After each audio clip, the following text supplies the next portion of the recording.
Hey guys, so this week's episode is going to be a little different. We've got a guest on this week and she's going to talk about some really sensitive stuff, particularly sexual assault, domestic violence, and it's in the context of jiujitsu, but we just want to give you guys that heads up.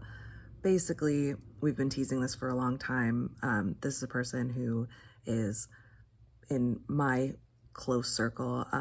She's the sister of my boyfriend, and I've been wanting to let her share her story for a long time. I'm going to play a TikTok that we made out of basically clips of her story that we had intended on sharing a long time ago, and then we really wanted to give like more context for her story and have her come in and tell the whole thing. So I'm going to play the TikTok first so you guys can get an idea really briefly of what this is going to be about, and then if you want to stay tuned for the whole story, you're welcome to do that. If this is sensitive for you, feel free to skip ahead. Thanks. I met Carl Massaro, who owns Henzo Gracie Northern Valley, when I was 18 and he was 40. We dated for 4 years, and that's when I started training jiu-jitsu. He was violent and abusive, physically, sexually, verbally. One example is when he got his 3rd-degree black belt. I went with him to Henzo Gracie, New York City, and I was wearing like a purple dress, I had pink hair, I was wearing bright lipstick, you know. When we got home, he screamed at me until 4 in the morning, calling me a whore because he didn't like the way that I looked that night. And this was not an uncommon occurrence. He would just fly off the handle over anything, even if it had nothing to do with me, and he would take it out on me in every way imaginable. And a lot of times afterwards, he would want to, and he doesn't take no for an answer. So I would just lay there and cry while he, Every time I tried to leave, he would stalk me and threaten me, and he would tell me that he would kill me. When I finally did leave him, he stalked me for months. He showed up at my parents' house, at my job. He texted me from fake phone numbers. When I started dating my now fiance, he threatened him. Even though he stopped contacting me, he made sure that my fiance and I couldn't train anywhere that was affiliated with Henzo Gracie. He claimed, though I never confirmed, that Henzo himself had us banned. My fiance at the time was training at Henzo Gracie Middletown, and he was kicked out. When I trained at his school, I wasn't allowed to speak to anyone besides, "Hey, how's it going?" When I trained there, he made comments to me that were inappropriate about women, including underage girls that trained at his gym. And I know a lot of girls have had this experience with this specific man and they don't want to talk about it. But I think it's important that we call it out so that other girls don't fall victim to this kind of behavior. And I feel like a lot of people are complicit in predatory behavior when it's a high-ranking black belt who owns a gym being the predator. The point of making this video isn't just about what he did to me, but it's that I know that I'm not the only girl that he has done this to. This is the Rear Naked Chicks podcast. Hey guys, it's the Rear Naked Chicks podcast. I'm Jordan.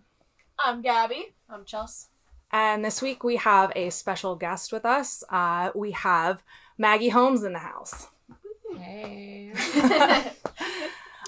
So we're going to get right into our little interview that we've been teasing forever with Maggie, which is a little heavier than usually the stuff that we handle on here. So the way that I know Maggie is, my boyfriend trains with me at Henzo Gracie Warwick, and I think the first time I met you was actually in a restaurant. Yeah, I think it was outside a bar, right? Yeah, so you were walking through, we were having team dinner afterwards, and I was sitting probably next to Ian before we were even dating, and you seemed to know people in the group, and yeah. I think I asked you why, and is that... I think I just happened to also be at the restaurant, and then you guys were all sitting at the table, right? Like an after practice dinner. Yeah, and I think Ian said you were a blue belt, and I was like, wait, why don't you train with us? Oh my god, yeah. And then I just sat there and I was like, awkward. I gotta go. Yeah, a lot of people were there that I knew. Yeah.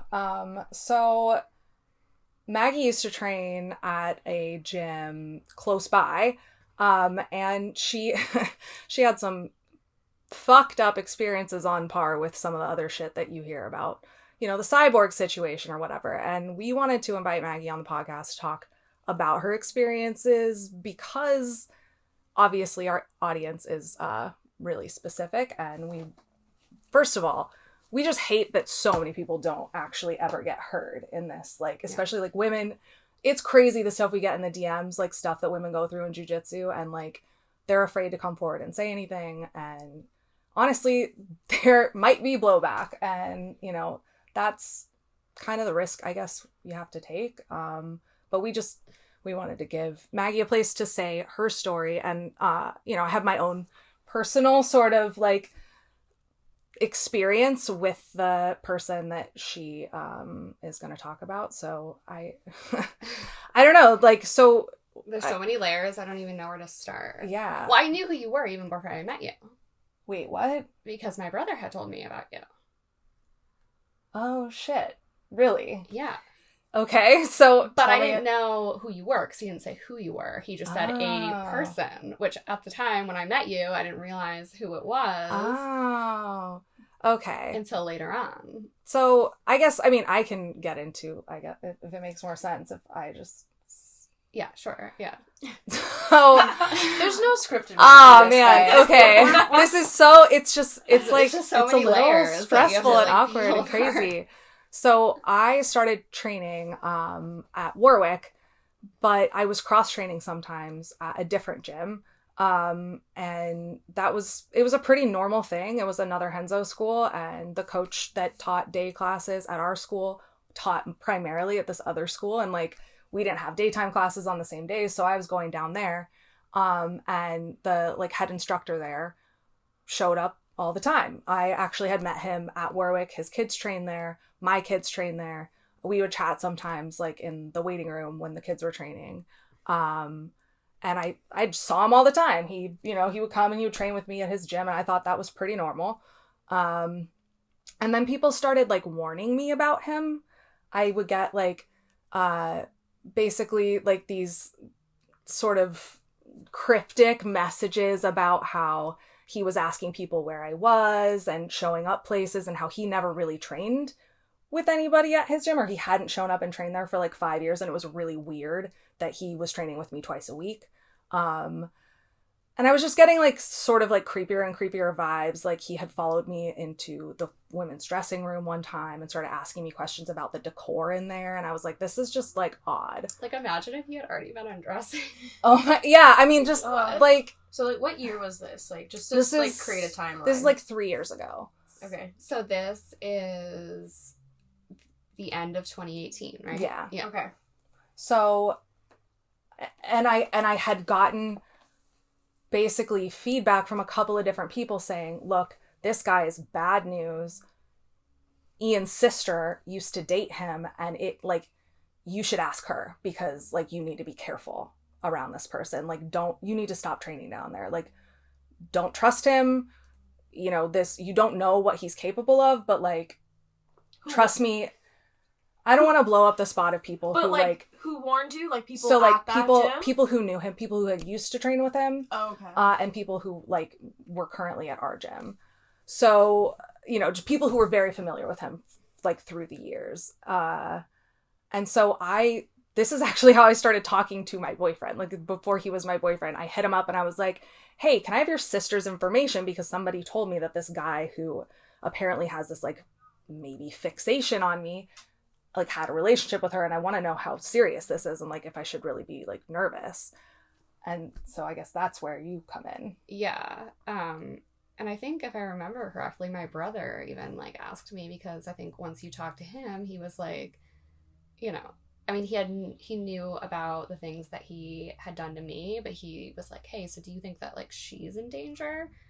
And I was like, yes, that is hyperfixation, you know, like it was just all of those kind of key behaviors that he had done in the past with me and other women. And I was like, holy shit. And, you know, just again, for the timeline. So I broke up with him in April of 2018. So to me, that was like, oh shit, he's moving on to like another victim, because then it was you later on, which was even more alarming, because at this point he had stopped talking to me. I'd already gotten the cops involved, and he had like, you know, not, as far as I knew, wasn't actively stalking me anymore. So I'm like, oh shit, like it's just the next victim. He's moving on. Well, luckily, I was like warned off of it, because if in my own experience, I wouldn't have known if people hadn't warned me, and multiple people warned me. But as far as I knew, it was normal behavior for him to show up and train every day. I didn't know that he was asking people behind my back where I was going to be and when I was going to be there, and I was not aware. So I guess walk us through like how you met him. I know that one of the things that like is really jarring about your relationship was like the age difference. Yeah. So I started dating, well, I guess we haven't even said his name. I was leaving that for you. Yeah. Okay. So, well, I mean, I think that like as much as he's going to freak out when he sees this video, which he will, I do think it's important to say who he is because of the concern about other girls. You know, obviously he's done things to you now, and I'm sure other girls at his school. So this guy's name is Carl Massaro. He owns Henso Gracie Northern Valley in Northville, New Jersey. So I started dating him when I was 18. Like a baby, a teenager. And at that time he was 40. So I, like so many young girls before me, got on a dating app and I matched with him, and it was like almost like a joke, right? Like I met him for coffee because I was like, oh my God, I can't believe this guy asked me to get coffee. He's 40 years old. Like, ha ha ha. You know, I'm like in my first year of college. It's like an older man is like it was almost humorous to me. And then, you know, one thing turned to another, and I'm dating this 40-year-old man who's literally 22 years older than me, like almost the age of my parents. Which I know a lot of like age gap relationships work out, but it's definitely a major red flag when a man that old wants to date such a young girl. And keep in mind, I'm 27 now. Yeah, you're not an old looking... I'm 27 and I look like a high schooler. Yeah. Like when I was 18, I literally looked like a child. Wow. I was like 95 pounds soaking wet and like, yeah, a baby. So... And he had children at the time, right? Like, yeah. So when we started dating... Why does that feel like it makes it... I didn't know he had kids. Daughters, I don't know why I feel actually. Like that makes it so two much young worse. Daughters. So when I met him, he was doing this weird open relationship thing with his wife. And then, of course, that shortly spiraled into separation and divorce, as one can probably guess that it would. And he had I think she was 6 months old at the time, his daughter. And then his older daughter was 2 or 3. So young children. And it started as just like a casual thing. Like he said, I'm married, I'm in an open relationship. I wasn't interested in having a relationship. And the first like major red flag to me was maybe like 2 or 3 months after I met him, I moved to Colorado for the summer. And that was the point where I was kind of like starting to see red flags and starting to see like just crazy angry outbursts and, you know, all of those key things you see at the beginning of the relationship where you're like, oh, this person might be unstable. So I cut it off and I went to Colorado, and that it was just, oh my God, I love you. I'm in love with you. Like, please come back to me. Just that like love bombing behavior of like, you know, trying to get me to come back. And, you know, at the time I was kind of like, fuck you. I had a new boyfriend in Colorado, but then I came back to New York to, you know, because I was still in college, and he just like convinced me to, you know, come back to him because he was very charming and good at that, especially at that time, because that was kind of before things got really scary. So I was like, okay, whatever, you know, whatever, I'll stay with you.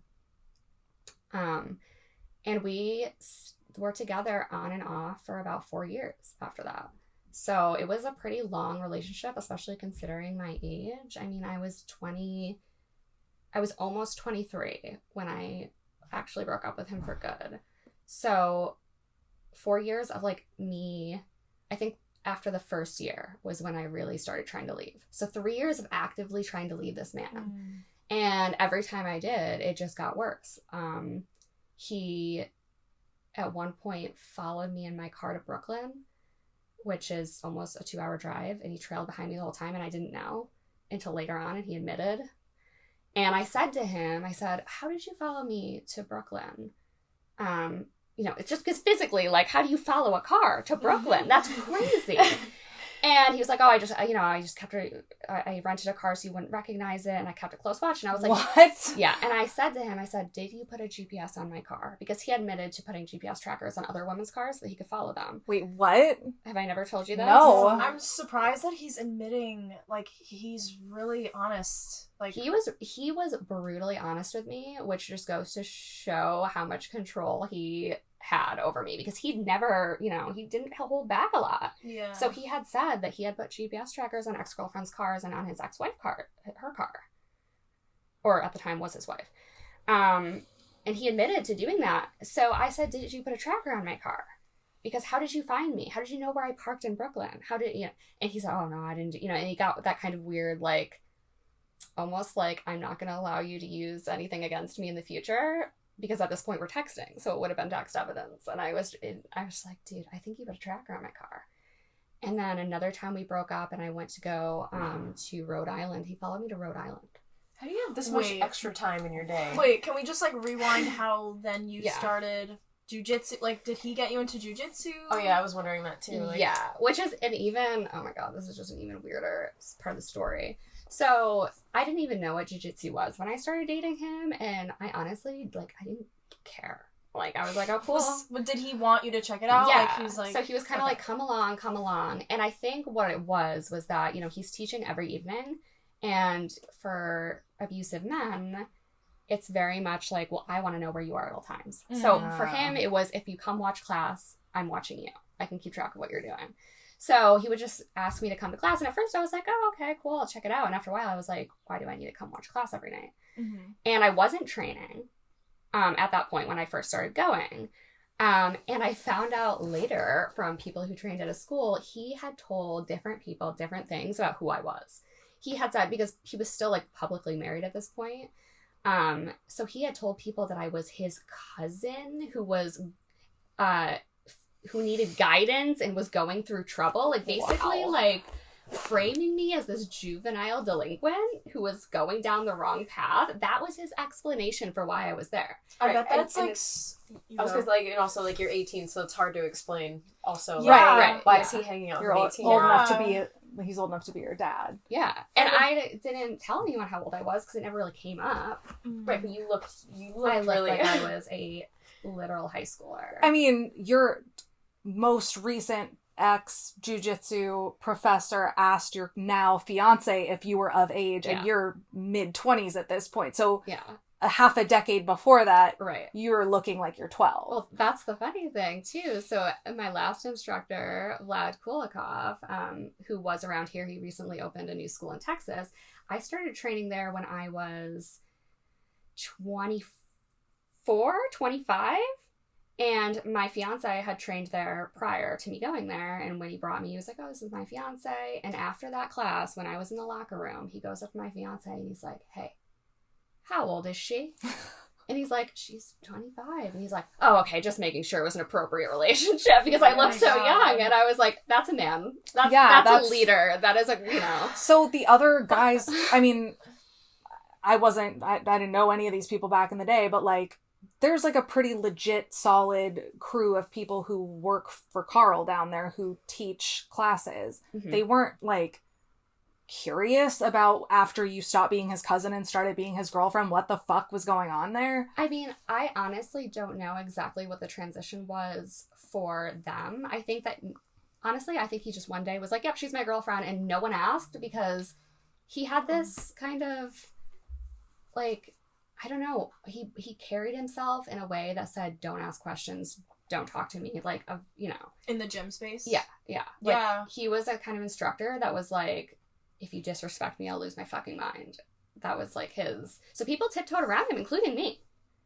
But I do know at one point, one of his students, who doesn't even train with him anymore, like most of them don't, he was trying to... I was sitting there by myself. People were just kind of like, who is this girl? And so he sits down next to me, a very chatty dude, and was just like, hey, what's up, blah, blah, blah, what you studying, what are you going to school for? Like, just, making conversation. And then And then one day he comes in and he will not even say hi, won't look at me. Just will not. And I said to Carl, I said, you know, did you say something to him? Like, why won't he even look in my direction anymore? And I find out later that he had literally told him, like, you have to stay away from her. Do not speak to her. Like, flipped out about him speaking to me. Just being friendly, just, you know, which is fucking crazy. So how long did it take from, like, you starting to date him to you going and being in the gym? Like, how, weeks, months? Months. I mean, because when I first started seeing him, it was, like, very casual, and then I moved away for a couple months, and then I came back, so it might have been almost, like, the first year that I'd never even gone into the gym. But once I started going, I never really left, and eventually I did start training there. So when you moved back, did you move in with him? Were you guys living together when you came back to New York from Colorado? No, I didn't move in with him until probably 2 years into a relationship. So it would be, yeah. So, like, a year into, like, being around the jiu-jitsu crew and everything. When I moved in with him. Yeah. So, like, he invited you into the space, but then wanted you to keep it, like, I don't know you, you don't know me, but also introducing you, like, I'm just He didn't want any other men in the space to talk to you? Is that more, like... No one spoke to me. No, girls, guys, nobody. Yeah. At first, people were friendly, but then when they realized, like, the kind of unspoken, like, you know... I mean, he would just stare if they spoke to me. So only really the girls would talk to me. And even then, it was, like, a very, you know... How did you train? Like, did you train with guys? Yeah, he told me, he told the guys who to train with me. Oh, so he would, like, pick your roles. He would just pick my roles every, you know... Or there were, like, certain people who, like, I knew I was allowed to roll with. But it was very much, like, I went in and people closest to him would say hello. And that was it. Most people did not say hello. Most people did not.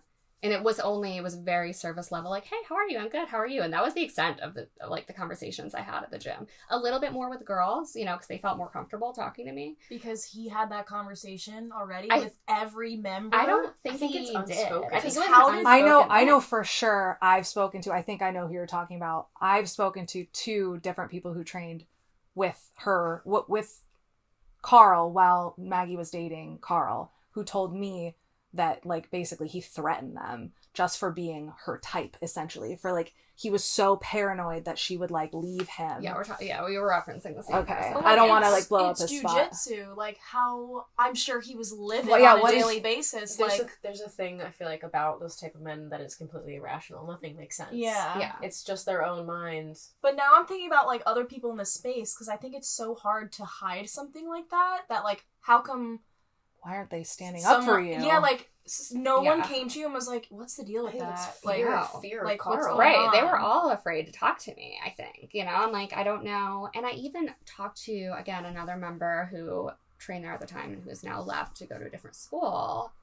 And I was like, "What was the deal?" And with like, what were you guys thinking? And he told me that they basically speculated that the cousin story was a cover up for me being underage.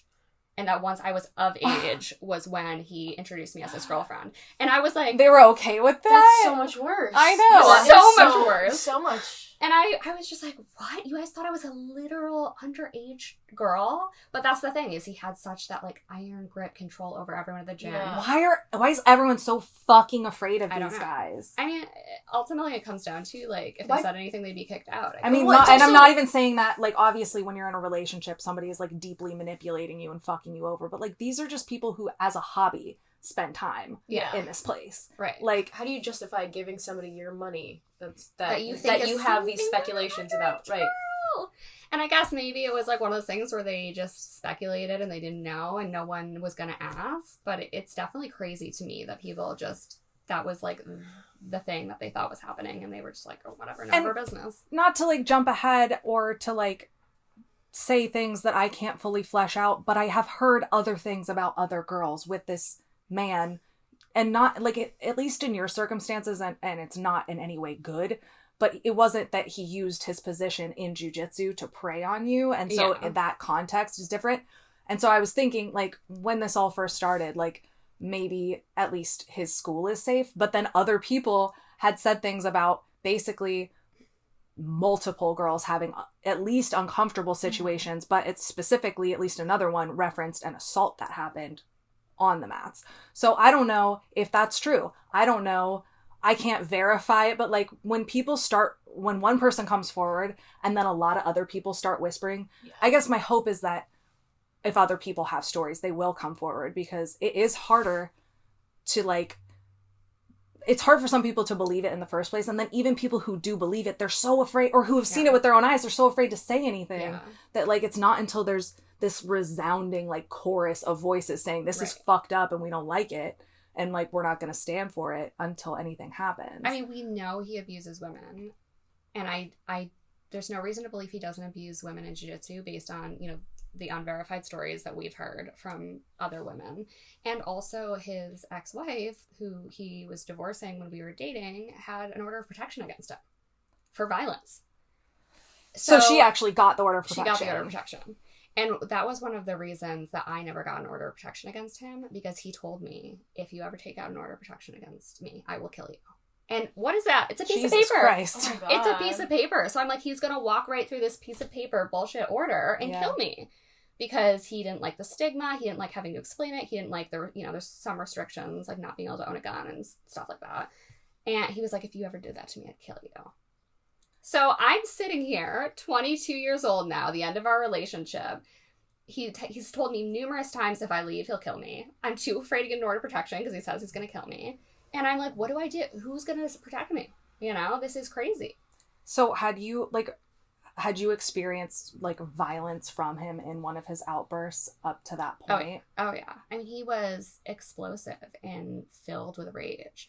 And it was almost like, on the one hand, I want to say that it was just like a rage thing. But on the other hand, like he could control it when people were around. So maybe it wasn't such a rage thing, you know? But his abuse was, he's not a dumb guy. I mean, I'm a small lady. I'm 115 now. When we were dating, I was less than 100 pounds. I'm 5 feet tall. I'm tiny. He's a jiu-jitsu black belt. So he knew he couldn't like seriously physically injure me and escape notice. Right. You know, but he would sexually abuse me. He would, am I allowed to say rape? Yeah. You can say whatever. I mean, you can say whatever you want. You're the law student. Well, I don't know, you know, what you guys are comfortable with, but we'll put a trigger warning on this, I guess, maybe. Yeah. He would sexually abuse me. He would rape me. A lot of it was verbal, you know. He would come home, and if he was mad about, like, he didn't like a dress I wore one day, and he called me a whore and a slut for, I'm not exaggerating, hours. He would just, you know, he'd take a break, and then he'd come back and be like, and you're a fucking slut, and it was usually, the trigger was usually not me. Like, it was usually something that had nothing to do with me. So, like, for example, one night he comes home, I'm like in the kitchen making dinner, and he starts screaming about his ex-wife and how he wants to murder her the lawyer in me has to say, he had a very excellent outcome for his divorce. He had 50-50 co-parenting, and yeah, he had to pay child support, which is expected, and some alimony.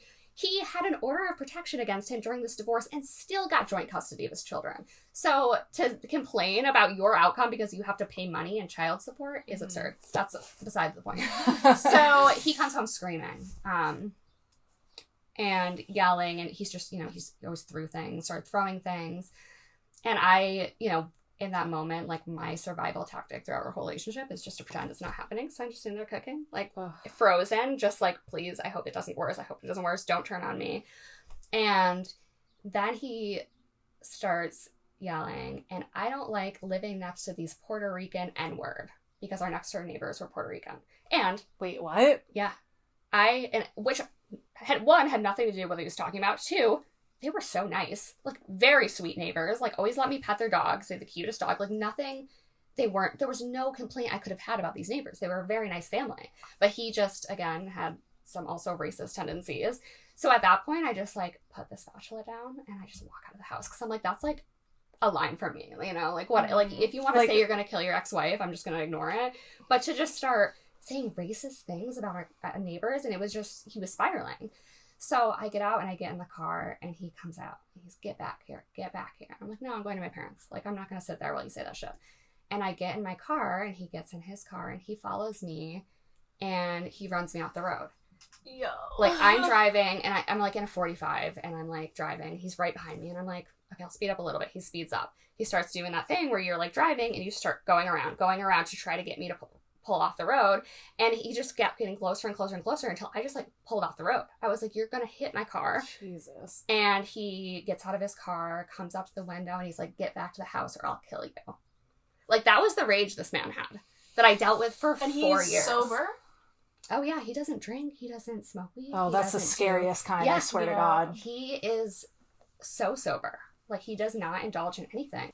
So... At the time, did you genuinely think that he was going to kill you? Or, yeah, like... Yeah, I turned If around... somebody is going to drive you off the road, I feel like at that point, I mean, he's risking both of us. And... like, I was like, yeah, I'm going back to your house. I'm going home. Like, I'm not, fuck that.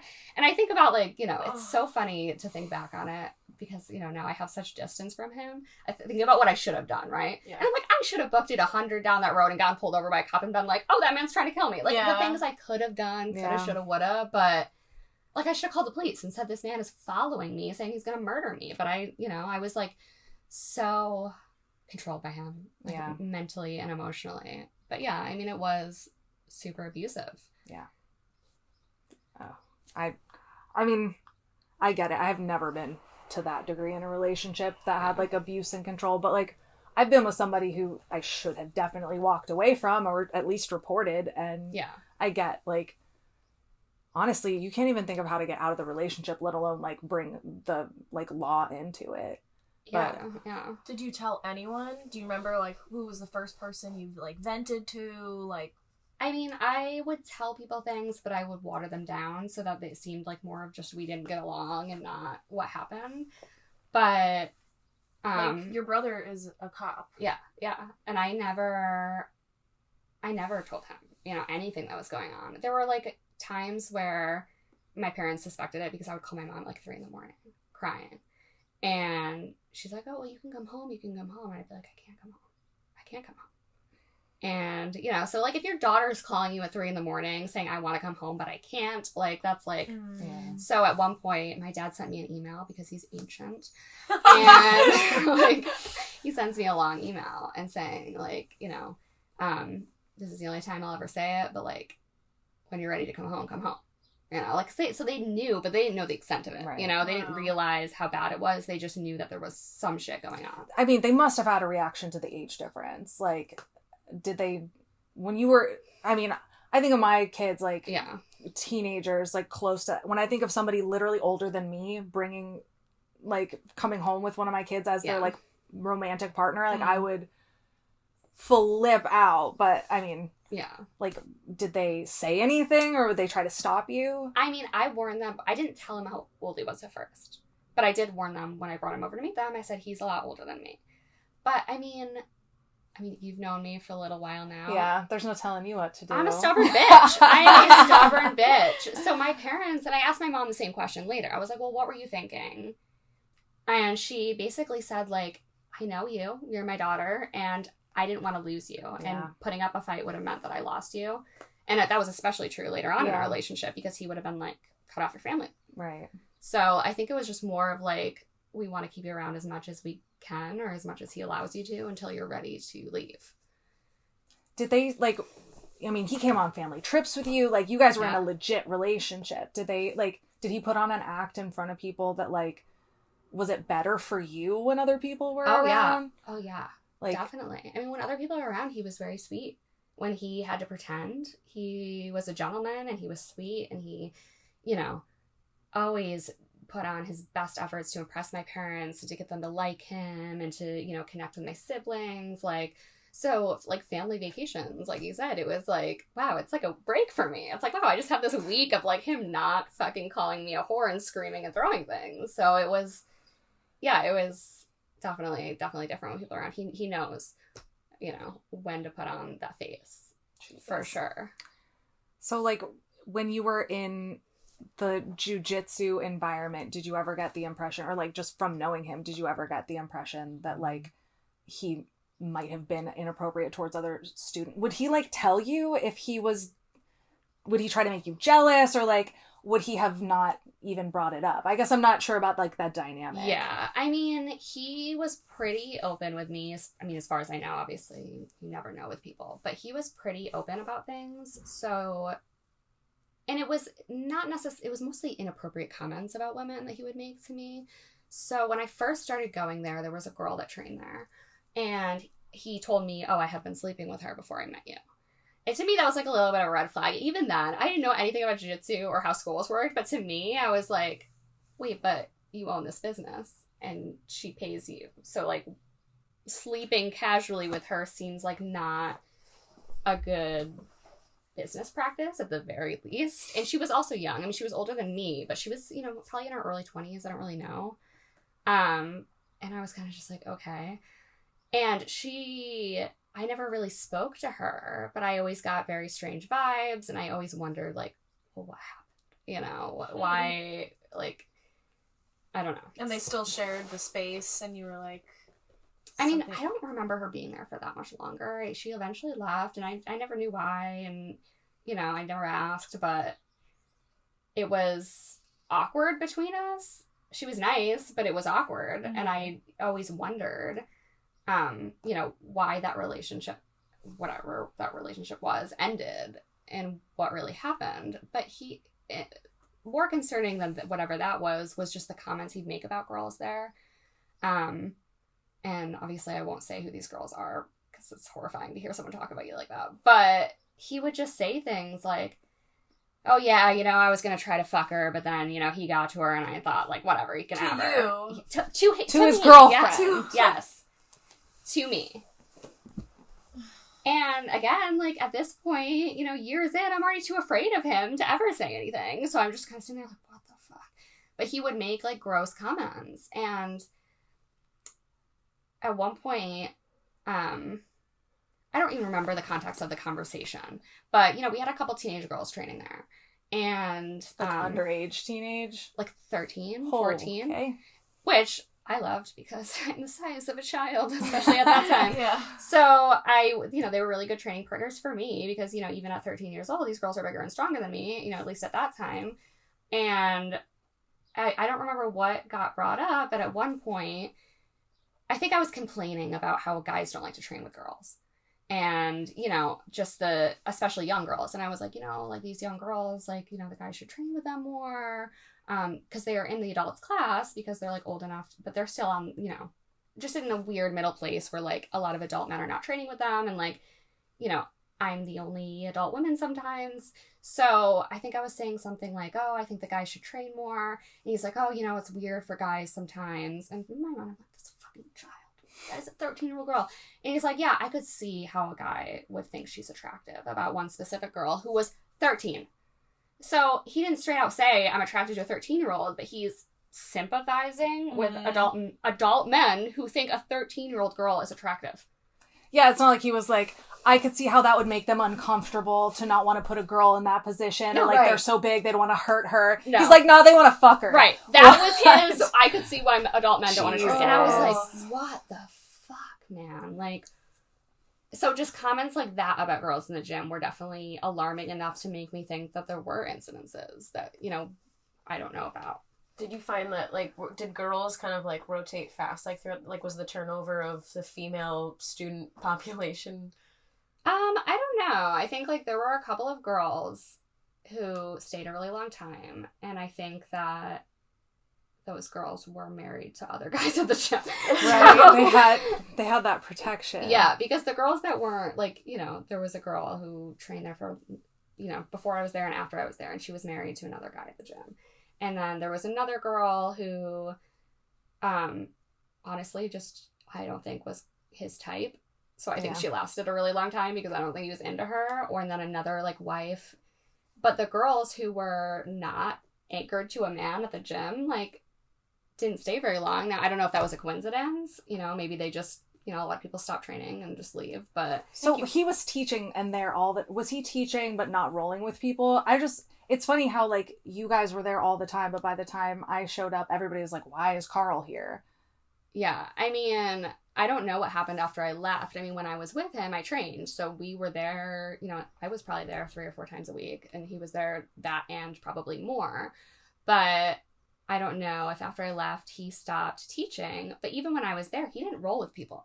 Okay. Like, so that maybe was the weird part, that he was rolling with me twice a week. Yeah, like, it seems as though you're using this as a platform to just... Right. I mean, he would roll with girls, and he would roll with, like, smaller guys. Now, I don't know if that was, like, because of, like, physical health things, which I think was a part of it for a while for him. But also, I think, this is completely anecdotal, but one of his brown belts had told me, like, oh yeah, he got really pissed when I tapped him one time. Now, I don't know if that was his motivation. Whole ego thing. But I mean, at least that's a better reason for not training with people than you're only going to train with women you want to stalk or assault. So, but he would train with women pretty regularly, like, at least when I was there. And he trained with, like, some of the, like, lighter weight guys, not, like, his brown belts or anything.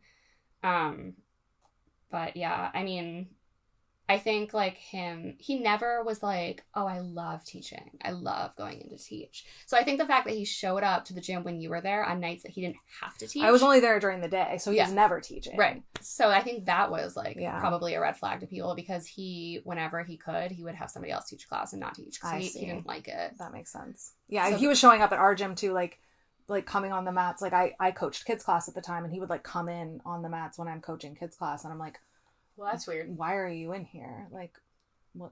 And, like, our professor, I think, was trying to show him, like, professional courtesy. Right. But it got to the point that it was just like, this is not okay anymore. Like, something is off here. And, like, before something really bad happens, we have to prevent it.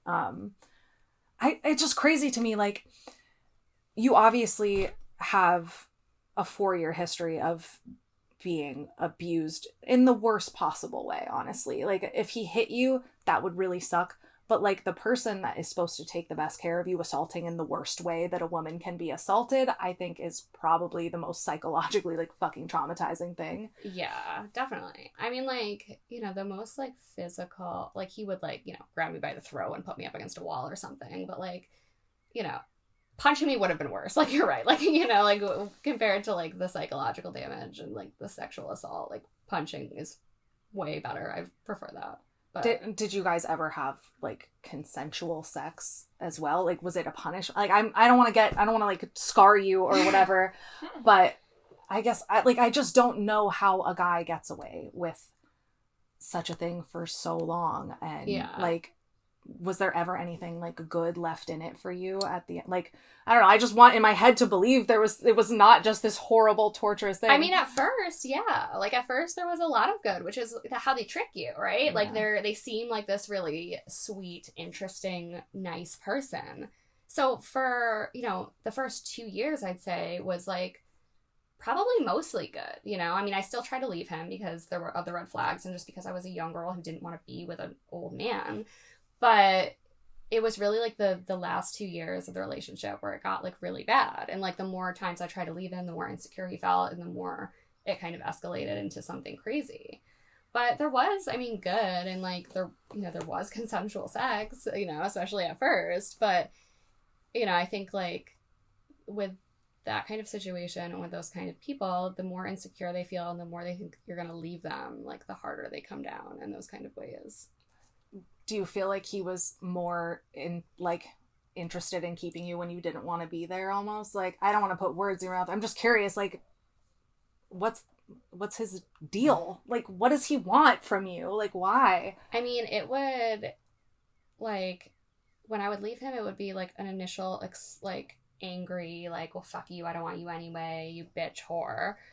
And then I'm like, I'm in the clear. Let me pack my bags. And then it would turn into, I love you. You're the best thing that ever happened to me. Like, I want to have your children. Like, I'm so sorry. I have a lot to work on. I'm going to therapy. I'm going to change. I'm going to stop saying racist things. I'm going to stop calling you names. I'm going to, and it would just be all of these empty promises. But of course, the first time someone does that, you're like, oh, wow, they really see, they understand that they need to improve. Mm-hmm. And then, after the 7th time, you're like, okay, this guy is out of his mind. But it would be that cycle of just, like, all of these crazy promises and love bombing and gifts and, like, you know, I'm going to make this up to you. And I laugh because I still have some of his gifts. Like I have a Michael Kors jacket. And I just like, I laugh because at first I was going to get rid of it because I was like, you know, I don't want a gift from this guy. And then I'm like, oh no, I earned that. That was an apology gift and I earned that. The abuser earned that. Like, fuck these trash men. The shit I took from him, like I earned that jacket. Jesus. But it wasn't, the scariest part, I think, in all of these kinds of relationships is leaving, right? I mean, while I was there, I took a lot of shit and it sucked. But when I left him was like the scariest. So how were you able to finally leave him and like what happened? So I had been plotting it for about a year, which sounds insane. But I had been planning for about a year. At the time I was going to SUNY Purchase and living with him and commuting. So I decided, you know what, I'm going to transfer schools far away enough that I can't live with him all the time. So I transferred to Binghamton and I was like, okay, now that I live in Binghamton 5 days a week and I would come home on weekends, I like slowly moved my stuff out of his house, you know, like, oh, I just need this in Binghamton to the point, you know, because I was trying to make an escape. And the last time I had broken up with him, I had my dad come over and move all my stuff out. And it was just this big, crazy thing. And I'm like, well, I don't want that again. You know, I'm not going to ask my dad to come move all my stuff again and then have it fail. So I was like, let me just really take my time and try to build a life separate from him so that when I leave, I'm farther. So, and then at that point, it was just like mustering up the courage, you know. I mean, he would show up in Binghamton at like 3 a.m. And like, you know, if I didn't answer his text message, he would just like drive the 2 hours to like come find me. Yeah, like crazy shit. So at the end of my year at Binghamton, I was like, okay, it's like basically now or never. Like I'm going to come home from the summer soon and I won't, you know, have kind of the safety net of distance. And I was like, I'm just going to break up with him. And at that point, like the last weekend I went home, I grabbed the last of what I absolutely needed and like left everything else there. And then I broke up with him, I think on the phone, and just never went back. And I was just like, because I knew like if I went back, I wouldn't be safe. So, and then it was just chaos from then on out. Absolute chaos. Like, so you were living in Binghamton. Were you living on campus or in your own? So I lived with my grandmother because my family's from there originally. And that was the other thing too, is I'm like, okay, well, he's not going to break down the door to my grandma's house and murder me in front of her. So like, maybe there's some like safety. Grandma protection. Yeah. Well, that's the thing. It's like, we never showed up there. He would, but he wouldn't knock on the door because he knew my grandma was in there. Yeah. So he would be on the street and calling me, but he wouldn't actually, like if I lived in an apartment alone, he would bang on the door. Yeah. So I'm like, okay, at least I have a little bit of a, cushion living with somebody that he doesn't want to piss off. So you moved back in with your parents. Yeah, so I did the strategic mistake of breaking up with him right at the end of the semester. So I had to move back in with my parents because obviously I had broken up with him. I'm no longer living there. And my parents live 15 minutes from him. So I'm like, I'm living my best life. I'm like, I'm free. I'm going to go to the bar and have drinks. But it was like terrifying because everywhere I went, he was there. Oh, so my God. Yeah, it was awful. Like, and it was like, he wouldn't say anything. He would just look at me. So like if I was sitting at an outside bar having a drink, he'd drive by and he'd stick his head out the window and just look like basically saying like, I want you to see me. I want you to know I'm watching you. I want to scare you. That's so scary. Dude, it was awful. And then I would I was a waitress at the time, and my coworkers come in and be like, he's outside in his car just sitting there. Just behind the restaurant, just sitting there. And then, but when I got off shift, he would be gone, right? But he just wanted me to know that he was like there at all times. And he would drive by my parents' house like in the middle of the night, and I would catch him. The reason I would catch him is because I was partying. So I would get home in the middle of the night, and I'd see his car flying by. And I'm like, how many times a night did you pass in front of my parents' house? Like, are you doing this all night? No wonder he doesn't teach. The man needs sleep. I know. Yeah. So, sorry, go ahead. So, this basically happened all summer long. Like, I was just dealing with it, and he would text me and, but one of the things he had told me was he said, I'm opening a school in Warwick. Like, you can train right near your parents at home, whatever. And I'm like, that's not your school. Like, that's not your school. So I texted your instructor, and I said, like, hey, is Carl Massaro opening the school with you as a business partner? And he's like, no. And I'm like, okay, well, just so you know, he's telling people he is and also using it as a pretense to stalk me in Warwick. Because every time I would text him, I'd be like, why are you in Warwick? Why are you in front of my parents' house? Yeah, you know, why are you following me? He's like, I'm not following. I'm just helping the school. So he used somebody else's business as a pretext to stalk his ex-girlfriend, which is like so crazy. And I remember, so this is like, this is right before Hensel Gracie Warwick opens up. And I remember at some point you very briefly posted text messages that then got deleted, that were definitely from him. Yeah. I forget what, like he wanted to fight your boyfriend at our gym or something. So when shit really hit the fan, I started seeing who is my now fiance that summer. And so it wasn't public. Like I was not like trying to have a public relationship, but it was someone who I'd already known for some time. And like I ran into him, hadn't seen him in a while. One thing led to another. And we're like casually dating, but not official. Never posted it on the internet. Never like tagged him in anything. Like there was no internet presence of this relationship, but we were like hanging out, you know. And because Carl was physically stalking me, he knew about him. And he started texting me. The most ominous text message I got was he would say things like, who are you seeing? Who are you seeing? And most of these texts I never even answered. And then one day I'm at work and I get a text and all it says is Ray Wisniewski, which is the name of my fiance. Just single text from him, Ray Wisniewski. Like a threat. I know who he is. And that's when I was like, fuck this. You know, like you can say you're gonna kill me all you want, but like when you come for somebody who's innocent, who has nothing to do with this, so I got pissed, and he sent me the long text messages that you're referring to, and he had said basically he had thrown all of these insults at Raymond, saying I could beat, and they're like so funny now. Like at the time they're not funny, but now they're funny. It's like I could beat him in a fight. Like I have more money than him, which is not true. Like, you know, how you downgraded, like all of these like keep in mind like this text message is all caps, like a 15-year-old wrote it, like unstable. Mm. And at one point in that text, he says, "Tell him to come to Hensel Gracie Warwick. I don't remember what he said. But I don't know if he said, I want to talk, but this was after he had already said, I want to beat the shit out of him, or whatever he said. But he made an explicit mention, come to Hensel Gracie Warwick. Which, for that business, like... Were we even open yet? No, we were not open yet. So it was basically like they were doing the build out, and like just getting it ready. So it was there, but it wasn't ready. It wasn't open yet. And that's when I said, fuck this. And I like got off work and I drove down to the police station. And I was like, I don't really know what to do here. Like, and I don't think that there's necessarily anything you can do for me. But like, if I get killed, here's all the text messages. Like, you know who it was. Like, and so they basically told me, you can go to family court and get a like order of protection. Or we can just call him and tell him to come into the station and try to scare him out of not talking to you. So for me, like the order of protection was scary, right? Like I said before, like he said he was going to murder me if I got one. And at that point it was like, I just want him to leave me alone. So I said, okay, can you call him in? You know, I'm like, okay, maybe you can scare him. So I go home, and literally 20 minutes later, this man is at my parents' door. Wait, Carl? Yes. He's at my parents' door, banging, and I get a text that said, why did you call the police? And then he bangs on the door.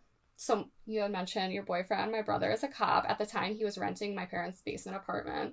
And me being, like, scared and dramatic, I was like, get your gun and shoot him! And he's like, no, I'm not going to shoot somebody. Like, so I was just like, I didn't know what to do. I called the cops and I said, he's here. Because I had said to them, I was like, well, what do I do if he shows up when you call him?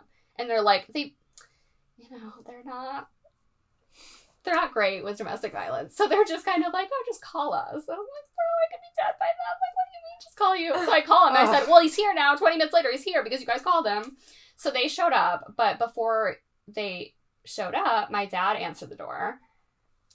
And my dad, being an absolute G, was just like, he was like, I just want to talk to her. And my dad goes, get over it, and slams the door in his face. And I'm like, yeah, let's go, Tim. Wow. Literally.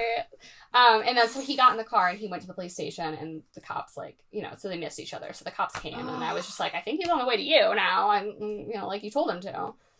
But when he got to the police station, the cops were basically like, one, we told you to come here, not to her house. And two, like, if you don't stop harassing her, like, we're gonna press charges. Like, you can't follow people.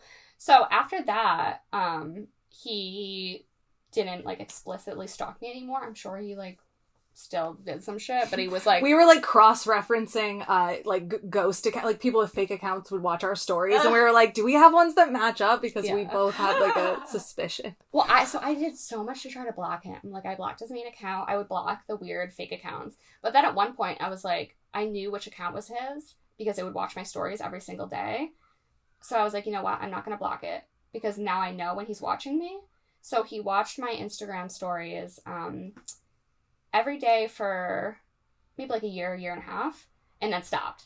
And then that same account watched my stories again when word got out that we were making this podcast. And I was like, oh, it's him. It's him. Yes. So, damn. Yeah. So when it popped up again, I was like, oh my God, he knows. Shout out to our whistleblower. Jesus Christ. Yeah, I will say that I was sure that when we did this, that there would be people who were nervous about what the blowback would be.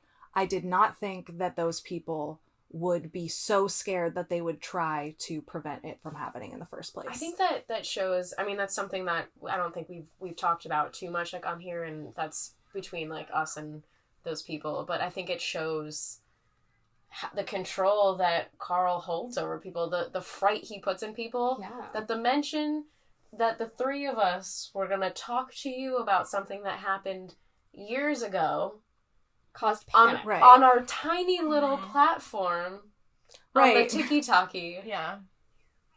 And a mini implosion. I mean, but at the same time, like, it's such a small world, and, like, just me breaking up with him caused chaos for your school. Just because we were in the general vicinity. Like, he, you know, he basically used the school as an excuse to stalk me.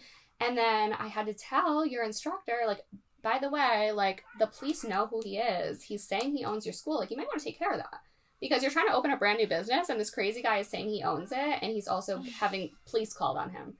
So, probably not the best association. Oh, God.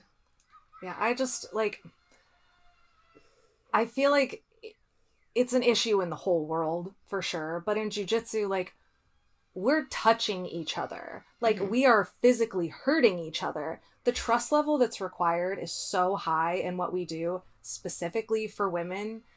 And honestly, like, I don't know if this is, like, some sort of, like, I don't know, not PC thing to say, but I feel like the men in there should be more protective, more willing to stand up. They should be more of the kind of man who would protect a woman. You're literally in there learning how to be a better violent person. If you're not using that for good, what are you using it for? That was the irony of our whole relationship. Is that I was spending so much time learning how to defend myself from you while you're literally abusing me. And, like, you know, just the irony of that. But yeah, I mean, I think, like, you, especially owners and instructors, like, owe a major responsibility to all of their students, but particularly vulnerable ones, like women. Yeah. To keep them safe. I think there's, like, people want to just distance themselves from this bad story. And if you feel like, you know, well, I used to associate with this guy, people think that we're friends, I don't want to cross him, but I also don't want people to associate my name with his bad name. Yeah. But even people who are not associated with him, like, I think, like, it's really about reputation in this community. And if you have that kind of status and reputation, like, people will listen to you. So after we broke up, around the time I started dating my fiance, he started training at Hensel Gracie Middletown, or maybe a little bit before I started dating him. And after, like, you know, maybe 5 months after I called the police on Carl and got him to stop talking to me, my fiance posted a picture on Instagram of him at Hensel Gracie Middletown. And the next night, they pull him aside and they're like, you can't train here anymore, sorry. because Carl called them up and said, do not let that guy train there. And I don't know what he said. He dates my ex-girlfriend. Like, what was your excuse? But they kicked him out like that. No questions asked. No questions asked. The guy even said, whatever instructor kicked him out, said to my fiance, dude, I don't really know what's going on, but it's out of my hands. You can't train here. I'm like, Jesus. they kicked a student out on a whim because some guy said to. Like, that's crazy. Yeah, and that's Carl went wild. around telling everyone in the like Henzo Gracie community that Henzo himself said that I and my fiance could not train at a Henzo affiliate. Like, Henzo the man came down personally and banned you, and this God is what rained down from heaven and said, not them. Do you believe even for a second that that happened? You know, no. I mean, the thing is like, I could, I don't know. I could see Henzo. Henzo's so, like, nice. I don't know if you ever met him, but he's just such a, like, yeah, of course, whatever guy that I could see him, like, slipping it in, like, in casual conversation, and Henzo being like, whatever you need, man. Whatever, you know, if it ever happened, which I don't believe it did, it would have been a weird casual situation like that where he slips it in, and Henzo was just like, whatever you want, brother. Not you like, know, oh, I've been crazy stalking my ex who I was violently abusive towards, and now I want her to never ever be able to do the thing that I am involved in ever again. Yeah. So it was like, you know, and I felt so guy. bad. I'm like, my poor fiance can't train because, you know, most of the schools near us are Henzo schools. And I'm like, he's going to call every single one and have him kicked out. But then he found a school near us, owned by Vlad Kulikov. And I didn't know this till recently, but Vlad was just like, no questions asked. Like, he was kind of like weirded out at first because he was like, why are you so nervous being here? Because he didn't know the story of like, he got kicked out and like, we can't train anywhere. And later on, one of Carl's brown belts told me, he was like, oh, did Vlad ever tell you that he beat Carl in a professional fight? And I was like, no, because that's how humble Vlad Kulikov is. Because later on, obviously, we told him everything. And he realized who I was. And like the scariest moment was like, you know, this was maybe a month or two in. And this was before I even trained with Vlad. He goes up to my fiance and he goes, who's your girlfriend? And he's like, her name's Maggie. And he's like, did she used to date? And he's like, fuck, like was waiting to be kicked out. Such a relieving moment to know. He was like, yeah, I know, and I don't care. Do you think that there's anyone who would be willing to like vouch for the character of Carl? Like, honestly, I haven't met a single person who was like, he's such a stand-up guy. There are people who won't say anything. Yeah. I mean, I don't know, because I think about like, he has a couple...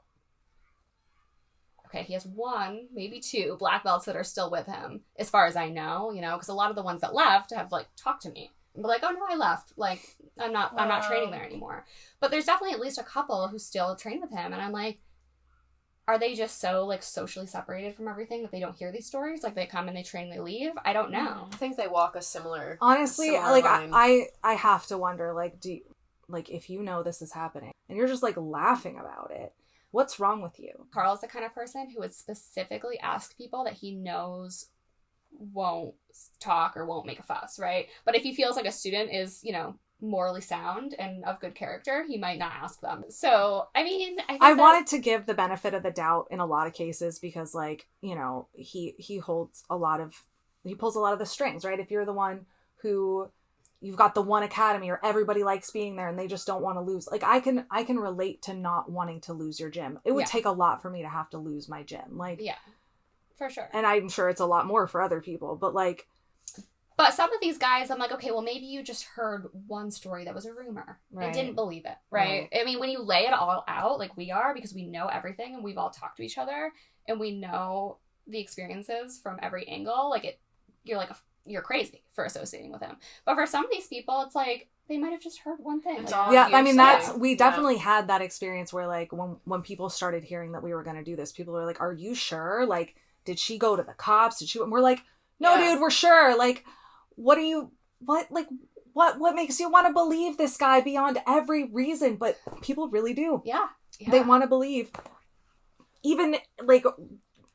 against every single person they've ever known who's ever talked to him has had kind of a weird story. They've always given the benefit of the doubt.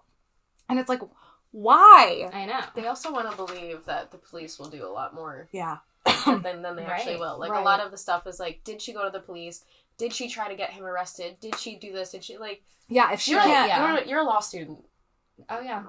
So we trust that you know what you can and can't do. And yes, you said you went to the cops and stuff, and all they would give you is an order of protection, which you couldn't even guarantee that. You have to go to court for that. Right. Yeah. And so for an order of protection, they were basically like, listen, for us to give you an order of protection, like on the criminal side, we have to have a pattern. And apparently me coming in once wasn't, to show all the history wasn't a pattern. I had to keep coming in. So I had to go the family law route because, you know, we did live together and we were in a relationship. So it was like a domestic thing. But in order to do that, I had to like go to court. And I'm like, I don't want to see this guy in court. Like it's so like looking back on it, I'm like, I should have fucked that motherfucker up and gotten an order of protection. Like just so it was on his record yet again that a woman, you know, because he had the first one, a second one, like someone needs to hold him accountable. But I was so afraid. I was like, what if he just kills me? Like, no amount, like no piece of paper protects you. Right. It doesn't do anything. The fact that they called him and then he immediately showed up at your house. Like, right. Like, what? A piece of paper isn't going to stop him from showing up. I was like, what if he had come to my house not to try to convince me not to get the police involved, but just to kill me? What if you had been alone? Yeah, I had my What if you had just been out in front and he was in a rage? Right. Like, yeah. Like, it could have gone so poorly. And I'm like, that is not a great system. Like, I don't... What to you is, like, how do we handle this? Like, what do you think it's too far gone, or do you think like what do you mean, just like in jiu-jitsu or just domestic violence in in general, or the system? Yeah, I guess the like cops? the legal system. Like, what changes would you make? And are there legal scares in doing what we're doing, which is just I mean, character defamation. I don't know if he'll sue me for defamation. He might, right? I mean, it would be actually really funny and fun for me if he tried to sue me, because he would lose. I mean, we're watching the whole Amber Heard Johnny Depp thing right now. Yeah. Like, when something's happening, you see it, and like, you can't lie about the real history. Right. He would have to like deal with all those text messages coming up and the police reports and his ex-wife's restraining order, all that stuff, and then all the people that he would try to like prove as like witnesses on his side would then either have to lie, or come forward. And how many other women, I wonder, are there? Right. Like, God, if you had a thing happen that made you uncomfortable of any kind, or if you were assaulted by this man, please contact us, because this is absurd that this man owns and runs a jiu-jitsu academy where he has access to physically touching women and can say something like, let's have a private lesson. An unwitting woman, like, how many sexual assaults occur that go unreported? The vast majority. Wow, but like, we should have a culture in jiu-jitsu that means that your dad doesn't have to fucking watch you every second of every day. The culture should be so against this happening. Like, we should weed these people out immediately. The fact that we have multiple women from multiple academies sending us their stories of creepy black belts telling them that, like, when they roll with a guy and he has a hard-on, that's normal. And all these guys who are doing this one girl, the only girl training there, she should just let them press their erections against her because that's part of jiu-jitsu. That's not part of fucking jiu-jitsu. No, it's not. My boyfriend has never once gotten a hard-on while we were rolling together. No. Like, we have rolled with even hundreds of guys. If that was, right, no man in general that I've ever rolled with, but like my boyfriend... The man you have sex with. Right, that would be the man who is conditioned and is Pavlovian not getting one in jiu-jitsu. I wish I also feel like would be weird. I'd be like, excuse me, sir. What? Like, we're training. Get out of this room. This is inappropriate, even for you right now. I'm not a super competitive person. Like, I really like jiu-jitsu, but I don't, like, get angry competitive. If it's my fiance, I'm like, I don't get that way with other people, but with him, I'm like, no, it's definitely not a sexual thing and should not be. It's a jiu-jitsu thing. And it's also like, so the school I go to now, I go to Atlas in Albany, and very few women, right? Like, I'm usually the only girl there when I go in, and the lack of women doesn't change it. Like, it's professional, it's comfortable. Nice. I don't feel like, I don't feel weird that I'm the only woman there. And I'm like, if you can create a positive environment for women when there are almost no women, then it's not the lack of women that's the problem. It's the men that's the problem. Right. There's a reason that once we gain female members, they stay.